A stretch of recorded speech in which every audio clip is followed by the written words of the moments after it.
Assalamu алейкум, урматтуу Кыргызбай YouTube каналынын катталуучулары, урматтуу Москвада эмгектенип жаткан менин мекендештерим, саламатсыздарбы? Видеого лайк басып, группа контакттары менен максималдуу түрдө бөлүшө кетиңиздер. Мекендештерим, эртең 19 март Оз Ачар болуп жатат. Мына илгери Ысык көл деп клуб болуп жүргөн экен бул жери. Мына буюрса Канике эжекебиз алып, мына адал Нукура кыргыз ашканасыны түптөптүр. Бул жер 1000 квадрат чарчы метрге ачылган, 150 адамга Эксан Оз Ачар тамактары берилмекчи. Андыктан чамданыңыздар мекендештер. Мен сиздерге толук адрести айтып берейин анда. Электрозаводска бир эле выход экен. Выходтан берки өзүгө өтүп, метродон бир 350 метрдей эле жөө келесиздер. Ориентирини могу жанда МИАП бар экен. Бул жерде заправка бар экен. Бекер парковканы сурагандарга мына могу жерлер бекер парковка. Ушул жерлерге караштырып кое бересиздер мекендештерим. Бу домдун арттары, бул жакын жердеги парковкалар 40 рубльден экен. Ал жака дагы кошсоңуздар болот. Адрестерин мен эжекебизден сурап алып берем. Адресин айтты, бирок навигатордан чыкпады. 2GIS'тен чыгат дейт. Эми ориентир машина мингендер мен адрести мындай айтып койдум. Жүрүңүздөр, толук маалыматты алып берелик. Бул эжекебиз негизи видеого чейин айтты эле. Бул чайхананы Нукура ошол эстен чыккан кыргыздын тамактарындагы топтоого, менюга кошконго бир топ аракеттер кылдык деди. Жүрүңүздөр, анда иштөө убактыларыны толук маалыматты сиздерге алып берелик. Мынаке киргенде эле сол жака жакынкы Кудай калса күн жылып калса, боз үйлөрдү коюп Нукура кыргызча кылабыз деди бул жагындагынча. Киргенде негизи сол жакта могу жерде бир 25-30 адамдык чоң намазканасы бар экен. Намаз окуганча, оз ачканча келсеңиздер, той томолок өткүрсөңүздөр, барлык шарттары бар. Келиңиз эжеке, кандайсыз? Иштериңиз жакшыбы? Саламатсыздарбы? Кыргыз элим жана Москва шаарынын бардык коноктору, тургундары сиздерди ушул жаңы дем менен ачылган Нукура чайханасына барыңарды оз ачууга, эртеңки оз ачууга чакырабыз. Сиздерди кыргыз даамын татып кетүүгө чакырабыз. Биздин менюда сиздер сагынып күткөн беш бармактар, ысык куруттар, каттамалар, каймактар бардыгы болот. Каттама, каймак бар. Баары бар. Бардыгы биздин Нукура кыргыз азыктарынан жасалган. Ошонун баарын дам татып, өзүңөрдү Кыргызстанда жүргөндөй сезип, элестетип, сагынычыңарды жазып кеткиле. Аябай жакшы. Бул жерге канча кыргыз үй коеюн дейсиз эжеке? Буюрса, ошо азыр биз тапшырык бердик, ушу 2 боз үй тиксек, ушул жерге кымыздарды алып келсек, ушул жерге дагы ушу кыргыздар келип эс алып, кымыз ичип кетсе деген ой бар. 2GIS'теги адрес боюнча дагы айтып койсоңуз? 2GIS боюнча площадь Журавлева, владение 2 деп жүрөт. Ошол боюнча келсеңер болот. Анда мен адреске ошол 2GIS'теги адрес коеюн, анан кийин мен комментарий описанияга местоположениени коюп коем, машина минген агаларыма сразу элестер кирип келебиздер. Жанда мята бар экен, толук маалымат берейик, ана жүрүң ичкерге. Иштөө убактары кандай болот эже? Оз Ачардан кийин жанагы. Иштөө убактары эртең мененки 10дон түнкү саат 12ге чейин сиздерди дайым кучак жазып тосуп алабыз. Киргенде эле могу сол жагында алейкум ассалам, кош келдик. Бул жакта ажатканалар бар, эркектердики өзүнчө, аялдардыкы өзүнчө. Могу жерде мындай айтканда күтүү залы, мындай ушундай сүрөттөр илип коюптур, аябай жакшы кылып. Киргенде ушул карындашыбыз ар дайым ушул жерде күтүп алат дедиңиз эжеке, буюрса. Ооба, буюрса биздин ушу татынакай кызыбыз өзүбүздүн кыргыз улуттук кийим менен сиздерди ар дайым жадырап, жайнап тосуп алганга даяр. Ошол, кош келипсиңер. Мына ички абалдарыны, жасалгаларын өзүңүздөр баа бериңиздер. Сүйлөп жеткирүүгө мындай болбойт да, чындыгында комуздарды мондой кылып илип коюптур катарынан. Ушундай залы мына ушундай түндүк мына могу жерге мындай айтканда люстра сыяктуу кылып ушундай коюлуптур бардыгы. Жасалгалары өзүнчө эле керемет, кыргызча бул жагы. Бул жагы чакан бар экен. Ассаламу алейкум жигиттер. Чайлар ушул жерде болот, наличный дагы, карта менен төлөсөңүздөр болот. Бул жерге ушундай сүрөттөрдү дубалга мындай тартып коюптур. Караңыздар, төшөктөрдү коюп. Бул эми чоң эле келиндери менен кыздарынын неберелерине мындай жакшы бактылуу көз ирмемдер экен мындай айтканда эми. Максат айтты, ырдап атабы балким, Бул биздин ошо кыргыз элинин башталышы, биздин кыз келиндер, чоң энелерибиз ошолорду урматтоо, ошол жерде отуруп сүрөткө түшүп, чер жазып, үй бүлөңөр менен чай ичип эс алып кеттиңиздер. Негизи бул ашканада мындай музыка коюлат экен, жана комуздун күйлөрү, анан манас айткандарды коюп коет экен, аябай жакшы ойлопсуздар эже ошончу. Бул жак сүрөттөр эми ошо илгери таштарга, башкаларга түшүрүлгөн илгерки биздин сүрөттөрүбүз эми аталарыбыз. Өзү негизи эле кыргыз эли аябай таланттарга бай эл келет, ошолор ошо мурунтан эле таштарга чегип, таштарга сүрөттөрдү тартып баштаган экен, ошолор бардыгын ушул дубалга элде жок, эч кимде жок ушул сүрөттөрдү ушул дубалга түшүрдүк. Баштаган ишиңиз эжеке байсалдуу болсун, ишиңизге ийгилик. Мына аябай чоң чыгаша кылып жасалгаларды ушундай кылыптыр да. Мына бул залга канча адам бир убакта чай ичип кетсе болот эже ушул залга эле? Бул залга бир 150 адам келип, ооз ачып кетсе болот. Сиздерди ошол 19 мартта боло турган ооз ачарга бардыгыңыздарды чакырабыз. Сиздерди ысык борсок каймагыбыз менен, пловторубуз менен, шорполорубуз менен, даамдуу салаттарыбыз менен сиздерди тосуп алганга даярбыз. Жогорку деңгээлде күтүп алабыз деген жакшы үмүттө күтүп атабыз. Анан эже эл чогулганда эле азыр жанагы текшерүүлөр келип калышы мүмкүн. Ошол жагыны кандай кылдыңыздар, сүйлөшүп койдуңуздарбы? Ал жагына кыжалат болгонго болбойт. Бардыгы сүйлөшүлгөн, бардыгы уюштурулган. Коркпостон келип дам татып ооз ачып кеттиңиздер. Эртең ошол аш, борсоктор, каймак дегендей шириниктер ошол дасторкон үстүндө болот. Болот, буйрусаңыз. Эртең ошол 150 адам болсо, ошол жерге ооз ачарга келгендер, ошол жерде ооз ачылат, эми ыйыксан тамактар ошол жерде берилет. Эгер бул жер толуп калган болсо, азыр өдөдө дагы бир 200-300 адамдык орундары дагы бар. Ошол жака секин чыгып, кенен тамак жеп кетсеңиздерден болот. Эми ал жагы өзүңүздөр төлөп, өзүңүздөрдүн шотуңуздардан болот демекчи. Ашканадан баштасак анда, кабаттар барбы мен кийип мындай? Бар. Өзгөчөрөөк кылып көргөзөлүк жеринен. Халат кийип алайын эжеке, кармап туруңуз. Сиздерге бардыгын көргөзүп берейин, ичинен, жеринен.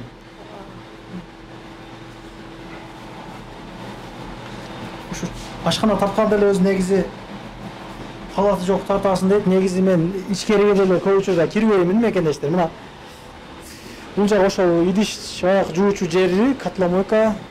Бул жак холодка окшойт эжеке. Ошо холодка, ошол салаттар, закускалар чыккан жер. Бул биздин ошо Кыргызстандан келген мыкты салаттарды жасаган адисибиз. Сиздерди даамдуу салаттар менен берүүгө даяр. Бул жак эми горячий экен. Бул жак холодильниктер өзүңүздөр баа бериңиздер. Негизи кыргыздар билесиздер, ашкана жагынан көп иштешет. Өзүңүздөр мындай баам салып айтыңыздар. Мына холодильниктери бар экен. Фруктулар могу жерде бардыгы көрүнүп турат, кандай сакталгандыгы. Жогорку деңгээлде жасалгалары ушундай жакшы тоз болуп тур негизи. Бул горячий бул жагы. Бул жерде ошо бардыгы отто бышырылган тамак деп коет. Ошол биздин тоже Кыргызстандан келген адисибиз, ашпозчубуз. Сиздерди свежий тамактар менен күтүп алганга даяр. Мына бул жакта да көргөзөлүк.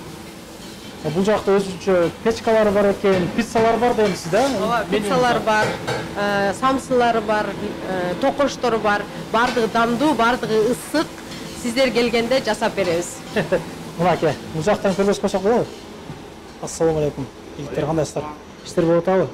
Бул жакта ошол 3 казан бар экен. Эми сиздер той аш өткөргөн болсоңуздар, ашты, шорпону чоң казандарда бышырып берүүгө даяр мына. Аш бышты эмне? Ашты өзүңүз жасайсызбы кандай? Ооба. Сиз канча жылдык стажыңыз бар? Каякта үйрөндүңүз? Качан каякта иштедиңиз? Мен немеде эле иштегем, Кыргызстанда эле иштеп Кыргызстандан келдиңиз. Жакында эле келдик. Жакшы. Эртеңкиге даярдыклар жакшыбы? Жакшы. Жетпей калды дегиле да эртең анан. Жакшы. Жеткиргиле. Ишиңизге ийгилик. Мейли, мына ушул агандар аштарды сиздерге жасап берет. Ташкентский, өзгөнский күрүчтөрдөн жасап беребиз. Каалагандай, а? Любой вид. Любой, мына аган. Сөздө жооп берген бала окшойт. Аштын эже килограмм канчадан негизи? Бизде 1 килограмм аш 2800дөн башталат. Ал жерде 1 килограмм күрүч, 1 килограмм эт, 1 килограмм сабыз кошулат. Ошону менен выходка 3 килограмм 300 грамм плов беребиз. Ал 2 табак болот.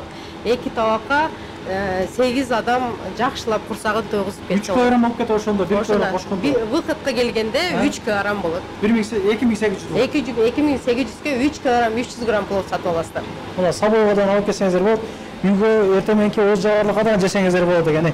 Караңыздар, мына ушундай, Кудай кааласа кыргызча унутулган, мындай айтканда аталуулар, башкалар эже көп жерде негизи жок да, мындай айткандачы.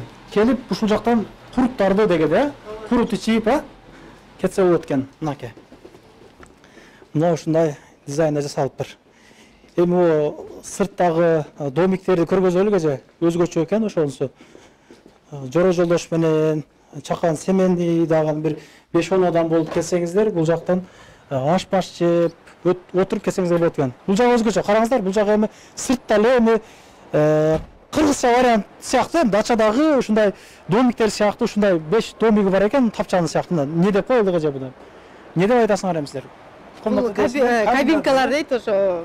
Жөнөкөй эле кабина. 5 кабинка бар. 5 кабинкада биздин кыз узатуулар болуп келе жатат. Бул жерде куда тосуулар болуп келе жатат. Биздин эң чоң залыбызга 40 адамга чейин батат. Ал жерге батпай жатсаңыздар, бизде еще банкетный залдар бар, мини залдарыбыз бар, ооба. Мына эми сиздерге кооздугу боюнча мындай көргөзөйүн, кандай удобстволор бар сиздерге, мына бардыгын эми көргөзгөн жакшы. Негизи Москвада жүрө берип, эми жерге отуруштагы көзү эсибизден чыгып калгандыр, путтар болот го. Негизи мына московский экен, бул жагы столдордо отуруп дегенде кеңири, могу кондиционерлери иштейт, мына ичи жылуу болот. Кудай кааласа жазга дагы эгер чакырып калган болсоңуз, могу жерге шашлыктарды коюп жана кылсаңызчы, эл өзү эле тартылып келет да, чынында. Ошондой жакшы ниеттер бар бул жакта. Ошо шишкебектерди, тандырларды коюп, бул жакта жумшак мороженойларды сатайын деген, балмуздактарды сатайын деген жакшы ойлор бар. Кудай кааласа казандарга шоролорду бышырып сатабыз. Бардык кыргыз элинин даам таткан азыктарын ушул жерден тапсаңыздар болот. Ал үчүн поддержка кылышыбыз керек. Лайктан басып келип, эми жол түшүп калса, чай ичип кетсеңиздер болот. Мына оз ачарларды, ифтарларды кылыңыздар. Мына караңыздарчы, жакшы мүмкүнчүлүк экен мына. Бул жак канча адамдык? Бул жак ушу 7-8 адамдык. Кыргыздын жүрөгү кең болот. Жакшылап аракет кылса 10 адам да батып кетет. 10 адам болсоңор бул жакка да отурсаңар болот. Негизи мына чоңурагына отура бергиле, 10 адам болсоңор. Бул жагы деле ошондой эже, канча? Бул 10 адам да ачыкпы? Бир мындай көргөзүп коелук. Бириден бири өткөн жакшы мындай жасалгы барыптыр да, мындай жасалгыларына мындай бериңиздер, мындай. Өзүңүздөр назар салып, өзүңүздөр комментарий бериңиздер мынакей. Бул чоңуна келелик эми. Эже бул жак кандай? Услугалары кандай бул жактарды? Бул жактын услугасы банкеттер, депозиттер башталат. Ошол бир адамга 1200дөн жогору. Кайсыл деңгээлде өткөзөм десеңиздер, ошол деңгээлде өткөзүп беребиз. Аш жесе болобу? Аш жесе болот. 5-10 адам келип аш жесе. 10 адам келсе, бул жерде 4 салат, закускалары менен, ашы менен, первыйлары менен келип, биздин өзүбүздүн колубузда жасалган, биздин печкаларыбызда жасалган нан токоштор, борсоктор менен келип жеп кетсеңиздер болот. Мына. Бул жагы өзүнчө керемет. Бул жак мындай айтканда чакан тойлорду өткөрсөңүздөр болот, жана Куран окутуу, башка-башканы өткөрсөңүздөр болот. Метронун жанында мен көргөздүм го, метродон бир 300-400 метр эле бериде экен. Мисалы той өткөрүп, дискеттин көрө электер болсо, мына могу жерден телевизордон чоң экрандан көрүп дегенде жоро жолдош тууган урук менен кыргыздын каада салтынын бардыгын өткөрсө болот экен да. Азыр эми чоң залын көргөзөм, аягы өзүнчө керемет. Жүрүңүз эже. Аябай жакшы баштапсыз. Кудай кааласа мындай нерсе негизи керек эле. Москванын ичинде, метрого жакын жерде ачылган аябай жакшы, ыңгайлуу болду. Буга чейин ачылып жүрдү эле, ошол Москвадан бир аз алысыракта, мисалы МКаттан алысыракта, метронун алыс жерлери бар эле да. Бул өзгөчө болду. Мына эжекелерибиз отуруштарды, мындай отуруш чогулуштарын түрү эле көп го. Мына ошондой отуруп шерине, тууган күндөр дагы бар бизде. Канадан маалымат берилген да, мына экинчи этажга чыгып бериш жерде күзгүлөр бар экен, сөткө түшүү жерлери бар экен, аябай жакшы. Бул жагыңыз өзүнчө панорамный экен да, могу жер эже, сырт көрүнөт. Бул жер көп элдин сүймөнчүгү, бул жерде ошо бизде шеринелер өтөт, атайын корпоративдер өтөт, өзүбүздүн музыка бар, аквариумубуз бар. Бул жакта ушу сырттардын баардыгы көрүнүп турат. Азыр кыш болгонго карата эшикте жакшы болбой жатат. Бул жерде бактарактарыбыз аябай көп болот жазда. Аябай жакшы бит болот. Бул жерде бардык түрүн жасайбыз. Той тамашанын бардык түрүн. Бул жерде бардык условия бар. Кабинкада отурам десеңиз, кабинкада отурсаңыз болот. Бул жерде отурам десеңиз, бул жерде отурсаңыз, чоң той өткөзөм десеңиз, биздин чоң той банкеттерге өткөзөңүз. Жок, биз чайханада отуруп, семьябыз менен чай ичип, эс алып кетебиз. Нукура кыргыз элинин даамын татып десеңиз, анда биздин чайханада отуруп чай ичип кетсеңиз болот. Мына эжекем мындан аябай жакшы сүйлөйт экен негизи. Мына караңыздар, аябай чоң тойлорду өткөргөнгө мүмкүнчүлүктөр бар экен. Бул жагы өзүнчө эле бир 150 адамга чейин адам отуруп той өткөзсө болот могу жакта өзүндө. Ошол бизде ошо кыргыз элдин ниети жакшы болсо 200ге чейин батырса болот. Биздин атайын столдорду коюп, дополнительный столдорду коюп, жогорку деңгээлде тоже өткөзүп беребиз. Тоже бааларын сүйлөшсөк болот. 1200дөн башталат. Калганын баары сүйлөшөбүз. Коюн десе коюн бышырып беребиз. Жылкысын десе жылкысын десе жылкысын. Мынаке аппаратуралар бардыгы даяр, мынаке турат. Көрүңүздөр өзүңүздөр. Бул жагы өзүнчө чоң тойлорду өткөргөнгө болот. Мына негизи буга чейин деле аябай чоң тойлорду өткөрүп келипсиздер. Биз элден угуп жүрөбүз дегендей.